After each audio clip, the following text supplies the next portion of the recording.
From a distance, Mike watched as a strange man aimed a pneumatic gun at an unsuspecting office worker. The barrel was plastic and filled with shards of glass instead of bullets. With remarkable precision, the man shot the glass shards into the tires of an oncoming car, causing it to lose control and crash into the office worker. The man smirked and then quickly disappeared.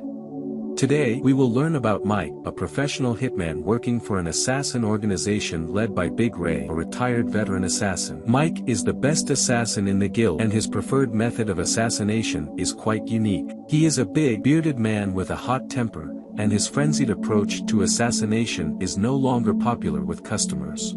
The next assassin is a dirty-looking man who specializes in poisons. He uses poison to soak his teeth in toothpaste or just touches a cigarette with poisoned hands. Mike is fascinated by this assassin's methods and is eager to learn more. Max and Mick are former Special Forces operatives who specialize in disguising assassinations as ordinary street accidents, making it impossible for the police to investigate.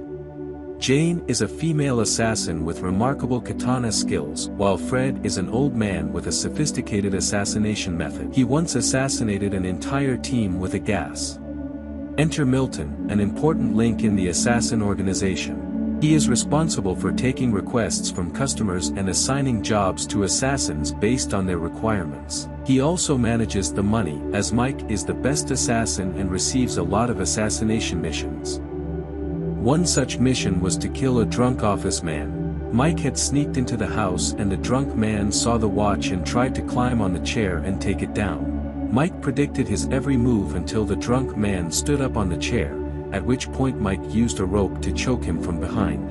When the drunk man asked, "Do you know who I am?" Mike simply replied coldly and kicked the chair away. "Yes, I know who you are. You are worth $25,000. Mike only cares about money, regardless of whether the person is good or bad. As long as there is money involved, Mike will take the mission. After the assassination was over, Mike took a photo as evidence and then returned. His next assignment was to kill an entire rock band. He infiltrated the venue and blended in with the audience, simply listening to the band perform.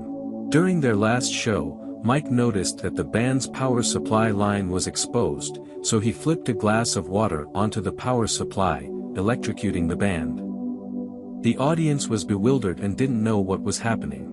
After each such assassination, Mike would find a way to relieve stress. He would go to a pub, give money to the 2 security guards to go elsewhere, and then see a bunch of uncivilized thugs bothering a lady. Mike's blood boiled and he didn't hesitate to come and hit them one by one. The thugs, with their poor fighting skills compared to Mike's, rushed toward him. Mike then used his badass fighting skills to beat the crap out of the thugs, displaying his professional ability to fight and assassinate. As a young man, Mike had experienced the trauma of being bullied. One day, a group of teenagers were chasing him, demanding he pay them with the little money he had made selling newspapers.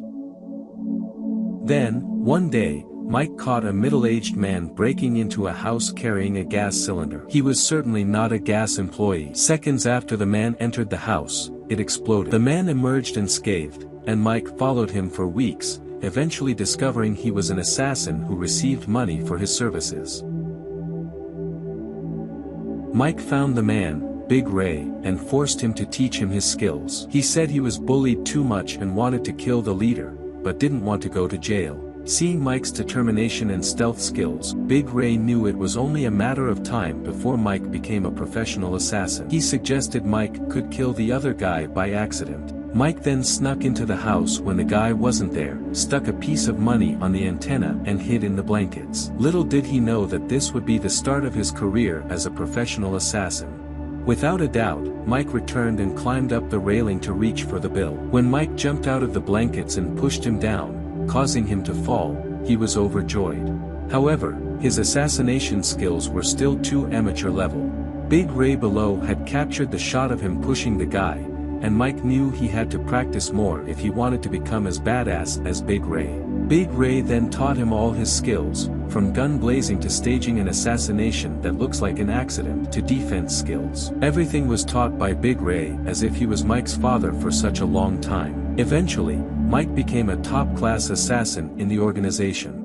When Milton assigned him to assassinate a young accountant named Root, who was paid twice as much by the client to kill him as quickly as possible, Mike accepted the mission without hesitation. He used a pneumatic shotgun and the barrel was filled with shards of glass. Mike watched Root closely, then waited for a car to go at the right angle. When the car arrived at the right time, he immediately opened fire, shooting glass fragments into the tire of the car, causing the tire to deflect and the car to turn and hit Root, killing him in what looked like an accident. Mike just smirked and walked away while his brother drove in fear, thinking he had just killed someone. That night, Milton called Mike and told him to go to the street that the client promised to get his pay as a reward for killing Root. Mike arrived too late to prevent the ambush, but he was determined to take down the armature assassin. He used all kinds of martial arts to defeat the assassin, but Mike was too powerful. He taunted the assassin, saying, "You can shoot down from a tall building or use dynamite to blow up the area, but no, you rush in and shoot like a thug. What a disgrace to the assassin industry." With that, Mike pulled him up and hit his throat to suffocate, then used force to break his neck. Mike dragged the body to the curb and positioned it to look like an accident. He put the assassin's head on the sidewalk and pulled his motorcycle up next to the body, making it look like the killer had taken the corner too quickly and lost control, hitting his head on the sidewalk step and breaking his neck. After making sure everything looked natural, Mike returned home. He soon received a call from a woman named Charlie, who informed him that his ex-girlfriend, Beth, had been killed. Beth was an environmental activist who had caused countless factories to close due to their harmful effects on the environment. Mike rushed to Beth's funeral and met Charlie there. She told him that Beth had been mugged by two thieves who were about to steal her things. When Beth was discovered and returned, the two thieves made a terrible mistake and killed her. The police found the fingerprints of the two thieves and investigated, but a few days later, both of them died of a drug overdose. Not only that, Charlie also revealed that Beth was pregnant and the baby was Mike's child. A tragedy. Mike decided to go to the apartment where Beth used to stay to investigate what happened. With his expertise, he could easily imagine the crime scene and see that it was actually an assassination. In the police investigation file Mike had acquired, it was found that Beth had a certain amount of sleeping pills in her system. It said that she was treated for a fear of flying, but Beth had never experienced this fear. Mike concluded that she had been drugged and assassinated. The crime scene was then staged as a failed burglary, blaming two drug addicts by copying their fingerprints at the scene. As it turned out, the murderer, Mick and Mac, were enraged when they saw Mike coming. They admitted that they had been given the job and had just felt like doing it. Despite Beth and Mike having already cut ties, the problem remains that Beth is still pregnant and Mick and Mac are unaware. The two of them brushed off my concerns, telling me to go home and that it was just business angering them. Mike acted first, launching a fierce attack with his assassin skills and the power of plot armor, which made it almost impossible to fight. He elbowed and threw Mac back, punched Mick in the stomach and face, and then delivered a 360 midair kick to Mick's face. Mike then went to Charlie, informing her that Beth had been assassinated and asking for information about Beth. Charlie revealed that Beth had a hard drive containing important information, and that the backup was at her parents' house. Just then, the bearded assassin of the guild arrived, sent to kill Charlie. The bearded man was hot-tempered and, when he entered his fury mode, he began to chop mindlessly. Charlie took advantage of the moment when the bearded man wasn't paying attention and stabbed him in the shoulder with a knife.